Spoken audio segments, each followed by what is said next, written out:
Guys, do you know that you can make oha soup without cocoyam? In fact, this oha soup you are seeing here was made without cocoyam, but we still got the same result. I used a combination of two different thickener and I got the same result as if I used cocoyam. Oh yeah, let me show you how I made it. First, you put your protein in the pot. For this dish, I'm going to be using chicken and stockfish as my protein. I have already washed them off camera, then season and allow it to cook. After about 3 to 5 minutes, I added water. Depending on the quantity of the soup you are making, you add the water. Next, add dry fish and snails. Snails are in season now, so I got them cheaper. So add them, top up the seasoning if necessary.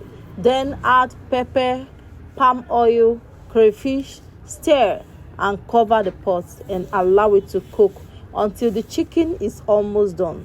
So I'm not using cocoyam for this dish because I was actually cooking late at night and I wanted to use a thickener that will be easier to process and still give me the taste I want, because you guys will agree with me that processing fresh cocoyam from scratch can be time consuming and time wasn't on my side. So I went for these two thickener, ukpo and ofo.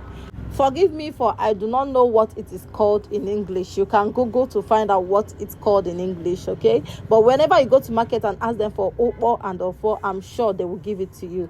Believe me, these two thickener combined together na machine. If I didn't tell you that cocoyam is not in this soup, you will not believe it. You will not know. So I mixed the two thickener together, added to the soup, and then allow it to boil for about 15 minutes or more until all the thickener are properly dissolved. Okay, then next add local spice, ogirishi. You guys knows that without this ogiri you are not making oha soup, because this ogiri gives it a unique taste when you are cooking oha soup. I think the English name for ogirishi is fermented locust beans. Okay, so make sure you get it, and it's very, very good for eyesight. Next, you add your oha. Immediately you finish adding the ogirisi, the next thing to add is oha, the star of the dish. After adding the oha, you stir it and I'll cover it and allow it to simmer for a minute or so, and our oha soup is ready. So this is it, guys. So whenever cocoyam is very expensive or you want a shortcut to oha soup, go for these two combo and get the same results.